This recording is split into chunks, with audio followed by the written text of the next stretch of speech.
우리는 계속해서 2022년의 표를 중심으로 해서 모든 일에 전심전력함으로 믿음의 진보를 이루라라고 하는 것에 대해서 함께 말씀을 나누고 있습니다. 우리에게는 1년 동안 스스로 자문하고 또 대답하고 또 추구해야 되는 질문들이 있습니다. 이것은 이제 4가지 질문입니다. 나는 믿음이 정체되고 있는가? 내 믿음은 지금 침체되어져 있지 않은가? 그리고 나는 믿음의 퇴보를 경험하고 있지 않은가? 라는 것입니다. 또한 우리는 내 믿음이 날마다 진보하고 있는가를 점검하고 또 끊임없이 이 믿음의 진보를 위해서 우리는 전심전력을 다하는 자들이 되어야 한다는 것입니다. 왜냐하면 우리가 모든 일에 전심전력하는 것은 무엇을 위한 것입니까? 믿음의 진보를 위한 것입니다.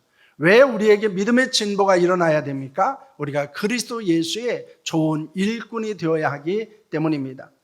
왜냐하면 우리가 그리스도 예수의 좋은 일꾼이 되어졌을 때 우리는 온전한 예배자가 될 수 있습니다.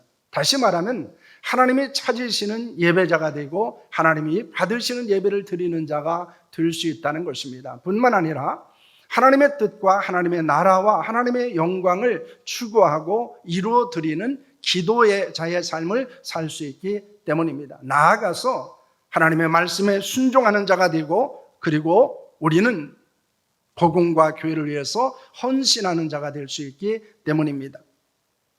오늘 우리는 예배자에서 기도자로, 기도자에서 순종하는 자로, 또 순종자에서 헌신자로 나아가야 된다는 사실에 대해서 지금까지 말씀을 나눴습니다. 그리고 오늘은 전도의 진보에 대해서 함께 말씀을 나누는 시간을 가지려고 합니다. 더 나은 전도자로 우리가 어떻게 살아갈 수 있는가라는 것에 대해서 함께 말씀을 통해서 교훈을 받고 은혜를 경험하고 또 결단하는 시간이 될 수 있기를 원합니다. 코로나19 팬데믹 상황에서 가장 많은 영향을 받는 것 중에 하나가 우리가 예배하는 것입니다. 또 하나는 전도하는 것입니다. 사실 이 예배와 전도는 교회에서 가장 중요한 것이고 어떻게 보면 교회의 존재 목적일 수도 있는 일인데 우리는 이 코로나 팬데믹 상황 가운데서 이것을 제대로 하지 못하고 많이 위축되어지는 모습을 보이고 있다는 것입니다. 특히 해외 선교에는 매우 치명적인 그런 영향을 받았습니다. 그래서 제 동기들 중도 많은 분들이 이제 해외에서 선교하지 못하고 또 국내로 들어왔다가 또 다시 나아가지 못하는 이런 일들이 일어나고 있습니다. 그럼에도 잊지 말아야 되는 것은 무엇입니까? 그것은 복음을 전하는 일입니다. 왜냐하면 복음을 전하는 것은 구원받은 성도들의 사명이기 때문입니다. 그리고 또한 교회의 존재 목적이기 때문입니다. 이 복음을 전하는 사역을 우리는 회복해야 합니다. 그리고 복음을 전하는 일에 우리는 전심전력을 다해야 한다는 것입니다. 우리가 복음의 진보를 이루기 위해서 필요한 것은 무엇입니까? 우리가 어떻게 더 나은 복음을 전하는 자로 살아갈 수 있습니까? 오늘 본문은 우리에게 3가지를 말씀하고 있습니다. 첫째는 전도의 문을 위해서 기도하라는 것입니다. 오늘 2절과 3절 말씀을 보시길 바랍니다. 함께합니다. 기도를 계속하고 기도에 감사함으로 깨어있으라. 또한 우리를 위하여 기도하되 하나님의 전도할 문을 우리에게 열어주사 그리스도의 비밀을 말하게 하시기를 구하라. 내가 이 일 때문에 매임을 당하였노라 라고 말씀하고 있습니다. 바울은 살아가는 성도를 향해서 기도할 것을 권면하고 있습니다. 어떻게 기도하라고 말하고 있습니까? 기도를 계속하라고 말합니다. 감사함으로 기도하라고 말하고 있습니다. 그리고 깨어 기도할 것을 말씀하고 있습니다. 왜냐하면 여기에서 우리는 어떤 상황과 어떤 환경 가운데서도 기도를 포기하지 말라는 것입니다. 뿐만 아니라 우리가 감사함으로 기도하라고 하는 것은 내가 하나님 앞에 기도할 수 있는 것이 감사한 일이요 또 내가 기도할 때 하나님께서 응답하시는 것이 감사하기 때문입니다. 특별히 우리에게 기도에 깨어있으라고 하는 이 말씀은 어떤 의미를 갖고 있습니까? 우리의 기도는 우리의 영적인 상태를 나타내고 있는 것입니다. 그래서 영적으로 깨어있는 자가 기도할 수 있습니다. 그리고 기도하면 우리는 영적으로 깨어있는 자가 될 수 있다는 것입니다.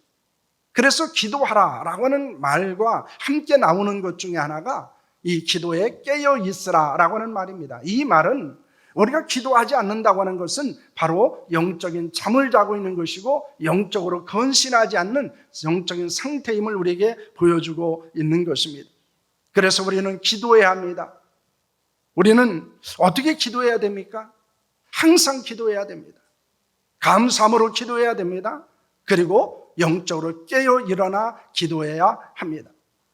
바울은 무엇을 위해서 기도할 것을 권면하고 있습니까? 바울은 자신을 위해서 기도해달라고 요청하고 있습니다. 그것은 하나님께서 전도할 문을 열어주시기를 위해서 기도해달라는 것입니다. 그리스도의 비밀을 말하기를 위해서 기도해달라고 요청하고 있습니다. 왜냐하면 지금 바울은 로마의 감옥에 갇혀 있습니다. 그 감옥의 문이 열려야 밖에 나가게 되어지고 그리고 마음껏 하나님의 복음을 전하는 자가 될 수 있기 때문입니다. 그렇기 때문에 사랑하는 성도들 향해서 내가 감옥의 문을 열고 나가서 복음을 전할 수 있기를 위해서 기도해달라고 요청하고 있습니다. 우리가 복음을 전하기 위해서 필요한 것은 문을 여는 것입니다.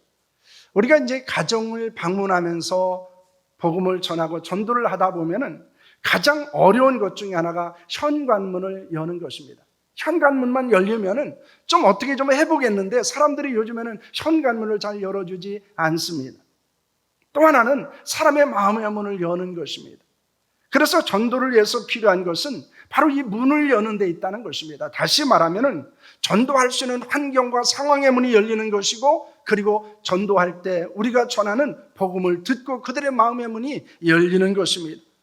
그래서 바울은 바로 이 문이 열리기를 위해서 기도해달라고 말하고 있는 것입니다. 우리는 그리스도의 비밀 즉 복음을 전할 사명을 받은 자들입니다. 그러므로 복음을 전하기 위해서 기도해야 됩니다. 기도함으로 복음을 전할 수 있는 상황과 환경의 문이 열리기를 축원합니다. 뿐만 아니라 우리가 전하는 복음을 듣고 그들의 마음의 문이 열려 예수 그리스도를 구주로 영접하는 역사가 일어날 수 있기를 소망합니다. 오늘 우리는 내가 복음을 전해야 될 대상을 정해야 됩니다. 내가 1년 동안 때로는 몇 개월 동안 누구를 위해서 복음을 전할 것인가? 그리고 그 복음을 전하는 자가 가장 먼저 해야 될 것이 무엇입니까? 그의 영혼을 위해서 기도하는 것입니다. 그래야 그들에게 복음을 전할 수 있는 상황과 환경이 열릴 뿐만 아니라 또한 그들의 마음의 문이 열려서 복음을 받아들일 수 있기 때문입니다. 여러분이 전도를 위해서 기도하고 그리고 그들의 마음의 문이 열리고 그리고 그들에게 전도할 수 있는 복음을 전할 수 있는 환경의 문이 열리는 거룩한 역사가 일어날 수 있기를 축원합니다. 그래서 전도를 위해서 필요한 것은 가장 먼저 그의 영혼을 위해서 기도하는 것으로부터 출발한다라는 것입니다. 여러분 교회가 복음을 전하는 것도 기도로부터 시작되어집니다. 여러분들이 나가지는 못하지만은 보내는 선교사로서의 사명을 감당하는 것도 바로 이 기도로부터 시작된다는 사실을 여러분 믿으시기를 바랍니다.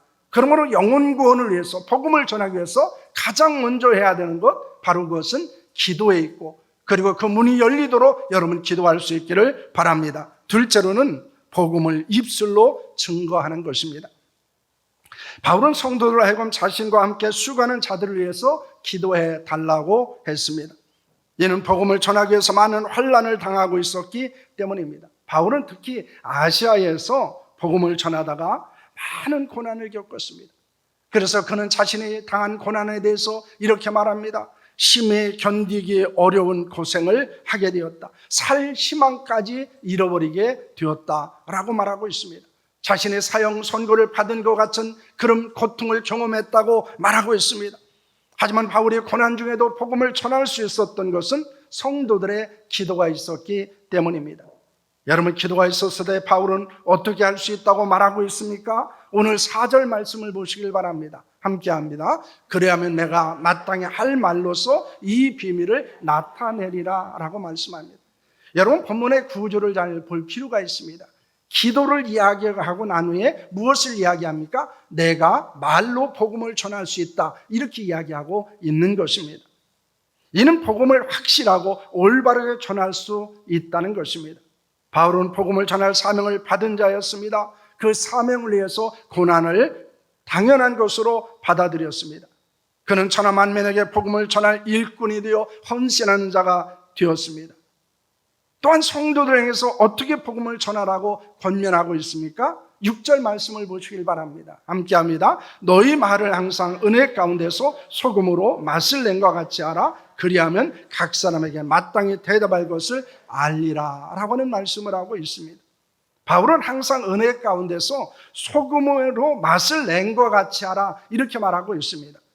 여기서 말이라고 하는 것은 이 골로새 교회 성도들의 사적인 대화뿐만 아니라 공적인 선포를 의미하는 것입니다. 다시 말하면 여기서 이 말은 우리가 다른 사람과 개인적으로 복음을 가지고 대화를 나누는 것뿐만 아니라 공적인 자리에서 복음을 선포하는 모든 것을 말하고 있는 것입니다. 왜냐하면 복음은 다양한 형식이나 도구를 통해서 전해지지만은 가장 많은 것은 무엇을 통해 전해집니까? 언어를 통해서 전해지기 때문입니다. 그렇기 때문에 해외에 선교하시는 분들이 가장 많이 신경을 쓰고 그리고 가장 먼저 습득하는 것이 뭡니까? 그 나라의 언어입니다. 왜냐하면 언어를 통해서 복음은 전해지기 때문입니다. 그들의 일상적인 대화나 복음 선포를 할 때 염두에 두어야 하는 것은 무엇입니까? 항상 은혜 가운데서 해야 된다는 것입니다. 소금으로 맛을 내는 것 같이 해야 된다 이렇게 말하고 있습니다. 이는 복음을 전할 때 나누는 대화나 태도와 내용의 중요성을 우리에게 말씀하고 있는 것입니다. 사도행전 20장 24절 말씀을 보시길 바랍니다. 함께합니다. 내가 달려갈 길과 주 예수께 받은 사명 곧 하나님의 은혜의 복음을 전하는 일을 마치려 하면은 나의 생명조차 조금도 귀한 것으로 여기지 아니하노라 라고는 말씀을 합니다. 바울은 복음을 뭐라고 말합니까? 은혜의 복음이라고 말합니다. 우리는 복음을 통해 은혜로 오신 하나님을 알 수 있습니다. 그리고 복음의 은혜를 통해서 우리는 구원을 받은 자가 되었습니다. 복음에는 측량할 수 없는 하나님의 은혜가 있습니다.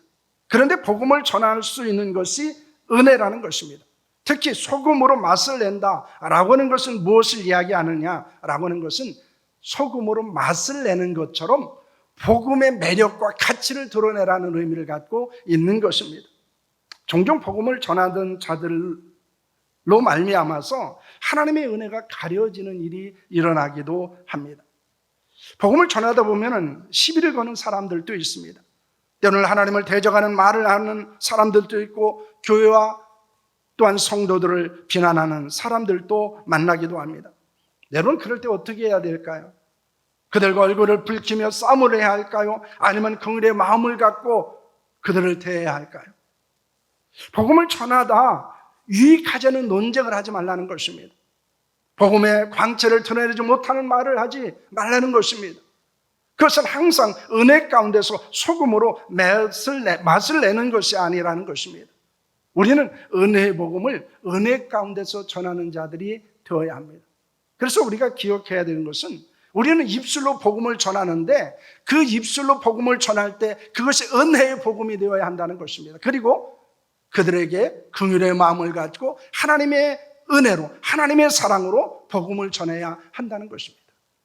그래야 그 복음을 듣는 사람들의 마음의 문이 열리게 되어지고 그리고 그들이 그 복음 속에서 십자가의 사랑을 경험하게 되는 줄로 믿으시기를 바랍니다. 그러므로 중요한 것은 우리가 입술로 복음을 전하지만은 우리의 마음속에는 은혜의 복음으로 충만해야 되고 하나님의 은혜에 충만한 자가 되어야 한다는 것을 믿으시기를 바랍니다.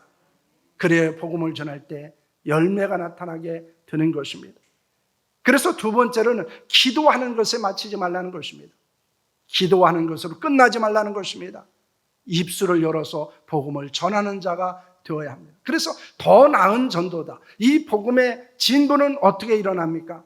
그의 영혼을 위해서 기도하는 것에서 일어나지만 기도하는 것에 머무르지 않고 입술을 열어서 그에게 복음을 전하는 자리에까지 나아가야 한다는 것입니다. 셋째로는 복음을 삶으로 증명하는 것입니다. 5절 말씀을 보겠습니다. 함께합니다. 외인에 대해서는 지혜로 행하여 세월을 아끼라 라고 하는 말씀을 하고 있습니다. 바울은 외인에 대해서는 지혜로 행하라고 말합니다. 그래서 세월을 아끼라고 합니다. 여기서 외인은 누구를 말합니까? 하나님의 언약 밖에 있는 사람, 교회 밖에 있는 사람, 그리스도 밖에 있는 세상 사람들을 말하고 있습니다. 그들은 우리가 복음을 전해야 될 세상 사람들입니다. 구원을 받아야 될 대상들입니다. 그들에 대해서는 지혜로 행해야 합니다. 여기서의 지혜는 영적 분별력을 의미하고 있습니다. 하나님의 뜻을 아는 것, 그리고 복음에 합당한 삶을 말하고 있는 것입니다. 세상 사람들은 우리가 전하는 복음에 관심을 갖지 않습니다. 물론 관심을 갖는 사람들이 있어요. 그런데 세상 사람들의 관심은 우리가 전하는, 입술로 전하는 복음이 아니고 우리의 삶을 통해서 복음이 어떻게 실현되고 있는가에 더 많은 관심을 갖고 있다는 것입니다. 여러분, 그렇기 때문에 우리에게 필요한 것은 우리가 입술로 복음을 전하지만은 거기에 머무르지 말고 삶으로 그 복음이 진리라는 것을, 그 복음이 능력이라는 것을, 그 복음이 세상의 모든 것보다 뛰어난 가치가 있다는 사실을 증명하는 삶을 살아야 한다는 것입니다. 바울은 어떤 사람들을 직분자로 세우라고 말하고 있습니까?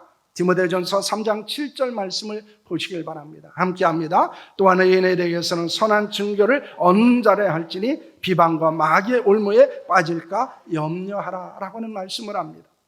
바울은 교회를 위해서 헌신한 일꾼을 세우는 데 있어서 어떤 자를 세울 것을 말합니까? 외인에 대하여 선한 증거를 얻는 사람이라고 말합니다. 이 말은 세상 사람들로부터 선한 증거를 얻는 사람을 세우라는 것입니다. 왜냐하면 세상 사람들로부터 선한 증거를 얻지 못하면 우리는 비방을 받게 되어지고 마귀의 올무에 빠질 수밖에 없기 때문입니다. 여러분, 교회가 어려움을 당하는 것 중에 하나가 무엇입니까? 아니, 어쩌면 우리가 복음을 전하는데 계속해서 장애물이 생기는 것은 무엇입니까? 그리스도인이, 복음을 전하는 사람들이, 또한 복음에 합당하게 살아야 될 사람들이 복음을 삶을 통해서 증명하는 삶을 살지 못하기 때문입니다. 복음을 전하는 사람들 마찬가지입니다. 세상 사람들에게 선한 증거를 얻어야 합니다. 그들을 감동시키는 삶을 살아야 되고 거룩한 영향력을 끼치는 삶을 살아야 한다는 것입니다. 여러분, 복음은 단순히 입술로 전하는 데 있지 않다는 거예요. 바울은 전도의 진보를 위해서 그러므로 지혜로운 자가 되라고 말하고 있습니다.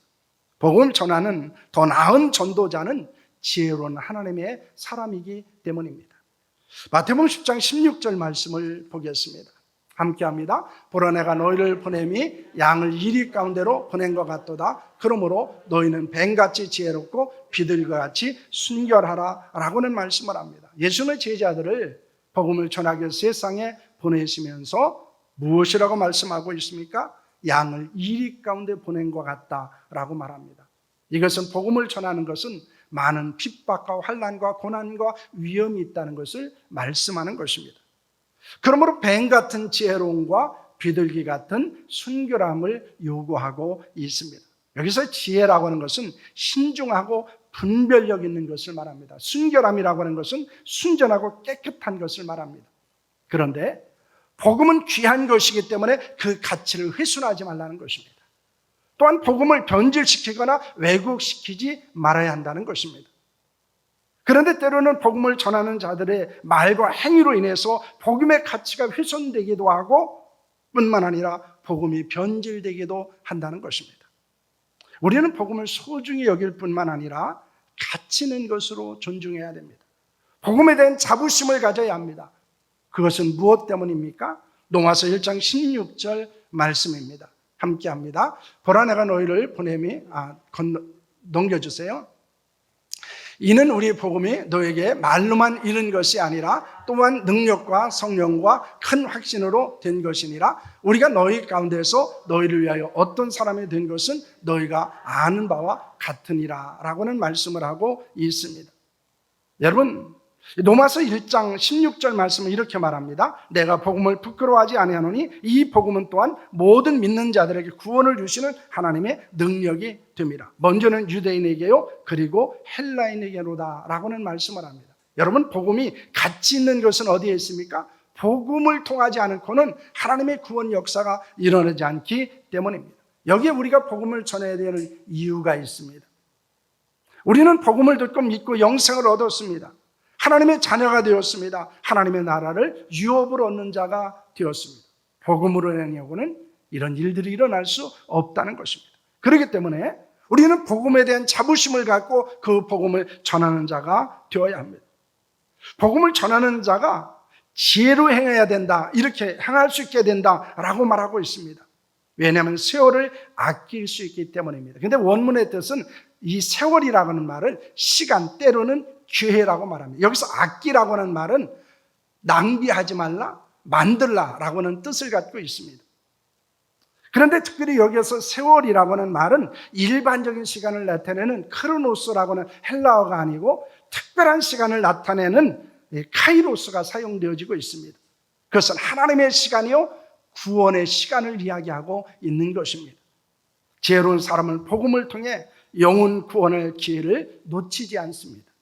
나가 복음을 전하며 구원 역사가 일어날 시간을 의도적으로 만든다는 것입니다. 특히 복음을 들어야 될 사람, 구원을 받아야 될 사람에게 감동을 주는 행동과 말을 한다는 것입니다. 그래서 이 복음의 접촉점을 아주 잘 분별할 수 있다고 하는 것입니다. 우리에게 필요한 것은 우리가 어떤 사람에게 복음을 전할 때 그 때를 잘 아는 것입니다. 그런데 그것은 어디에서 나옵니까? 지혜에서 온다는 것입니다. 지혜가 있었을 때 전도할 대상을 잃어버리지 않을 뿐만 아니라 전도할 수 있는 시간을 놓치지 않을 수 있음을 보여주고 있습니다. 제가 어렸을 때 어느 목사님의 고백을 들은 적이 있었습니다. 그분은 시골에서 목회를 하셨는데 그 동네에 어떤 한 청년이 있었는데 계속해서 성령께서 이 목사님에게 그 청년에게 복음을 전하라고 하는 감동을 주셨다고 합니다. 어느 날 오토바이를 타고 지나가는데 그 청년이 논에서 일을 하고 있는 거예요. 그런데 그때도 성령께서 그 청년에게 복음을 전하라는 감동을 목사님에게 주셨습니다. 그런데 그냥 지나쳤어요. 그리고 그 다음날 그 청년이 사고로 죽었답니다. 그래서 그 목사님이 이 마음에 한이 되었어요. 그래서 이제 그때부터는 이 목사님은 성령께서 감동을 주시면은 장소든지 아니면은 어느 때든지 시간이든지 상관하지 않고 복음을 전하고 있다라고는 고백을 하신 적이 있습니다. 그렇습니다. 때로는 성령께서 우리에게 감동을 주실 때가 있습니다. 때로는 버스를 타고 가고 때로는 이웃을 만날 때든가 아니면 직장에서 관계를 갖고 있는 사람이든지 성령께서 우리에게 감동을 주실 때가 있어요. 그 사람에게 복음을 전하라고. 그런데 우리는 많은 것에 주저하기도 합니다. 때로는 내가 복음을 전하면 저 사람이 받아들일까? 때로는 저 사람에게 내가 어떤 모습으로 비춰질까라고 하는 것으로부터 시작해서 때로는 바쁘기도 하고 때로는 분주하기도 하고 때로는 자신도 없고 그래서 우리는 복음을 전할 기회를 놓치기도 합니다. 성령께서 우리에게 주시는 감동을 잃어버리기도 한다는 것입니다. 그런데 중요한 것은 우리는 복음을 전할 수 있는 세월을 아끼지 말아야 된다는 것입니다. 기회를 놓치지 말아야 된다는 것입니다. 시간을 만들어서 복음을 전해야 한다는 것입니다. 왜냐하면 그래야 그들이 복음을 듣고 구원받는 자들이 될 수 있기 때문입니다. 바울은 어떻게 복음을 전했습니까? 데살로니가전서 1장 5절 말씀입니다. 함께합니다. 이는 우리 복음이 너에게 말만 이른 것이 아니라 또한 능력과 성령과 큰 확신으로 된 것임이라. 우리가 너희 가운데서 너희를 위하여 어떤 사람이 된 것은 너희가 아는 바와 같으니라 라고는 말씀을 합니다. 바울과 동역자들은 복음을 말로만 전하지 않았다는 거예요. 그들은 능력과 성령과 큰 믿음 가운데 전했습니다. 왜 그렇게 전할 수 있었을까요? 그들은 하나님 앞에 기도하고 복음을 전할 수 있었기 때문입니다. 그들은 삶을 통해서 복음을 증명하는 자가 되었기 때문입니다. 여러분은 어떻습니까? 영혼 구원에 대한 거룩한 부담을 갖고 있습니까? 여러분 복음을 전할 대상자들을 여러분 가지고 있습니까? 그들에게 어떻게 복음을 전하고 있습니까?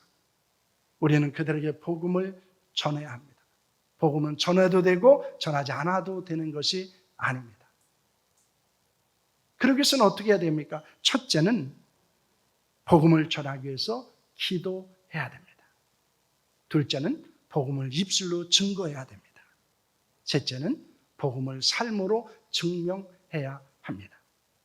우리가 더 나은 복음 전도자가 되는 것은 바로 여기에 있습니다. 첫째는 기도로 하셔야 합니다.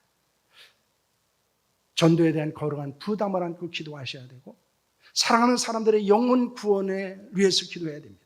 그들의 영혼이 불쌍히 여기고 긍휼히 여기는 마음을 달라고 기도하셔야 합니다. 근데 기도만 해서는 안 됩니다. 그들에게 복음을 입술로 전해야 됩니다. 때는 입술로 복음을 전할 수 없다면 여러분 책자를 통해서도 전할 수 있습니다. 때로는 카톡을 통해서도, 때로는 글로도 복음을 전할 수 있습니다. 중요한 것은 복음을 증거해야 한다는 것입니다. 그런데 거기에서 머무르지 말아야 됩니다. 복음을 삶으로 증명해야 됩니다. 그 복음이 얼마나 가치 있는 것인지, 그래서 내 인생이 얼마나 가치 있는지, 그 복음이 진리라는 것을 우리는 삶을 통해서 보여주어야 한다는 것입니다. 그래서 우리는 기도해야 되고 증거해야 되고 복음을 증명하는 삶을 살아야 됩니다. 그것이 우리가 더 나은 전도자로 살아가는 거예요. 그런데 우리의 모습을 보면 우리는 어디에 머무르고 있습니까? 아마 대부분의 많은 사람들은 기도하는 데 머무르고 있다는 거예요. 그런데 더 나은 전도자는 어떻습니까? 사람들에게 복음을 증거하는 것입니다. 그리고 더 나은 전도자는 어떻습니까? 복음을 삶으로 드러내는 자로 살아가야 됩니다. 복음은 입술로 들려주기도 하지만은 삶을 통해서 보여주어야 한다는 것을 우리에게 말씀하고 있는 것입니다. 사랑하는 성도 여러분, 우리는 더 나은 복음의 전도자가 될 수 있기를 축원합니다. 그러기 위해서는 기도하시기를 바랍니다. 복음을 입술로 증거하시기를 바랍니다. 복음을 삶으로 증명할 수 있기를 축원합니다. 그래서 여러분을 통해서 많은 사람들이 복음을 듣고 예수를 그리스도로 믿고 구원받는 역사가 일어날 수 있기를 소망합니다. 우리 교회가 복음을 전함으로, 그리고 복음을 사랑하는 교회를 통해서 드러냄을 통해서 많은 영혼이 구원받게 하는 역사에 귀하게 쓰임받는 교회가 될 수 있기를 축원합니다. 기도하겠습니다.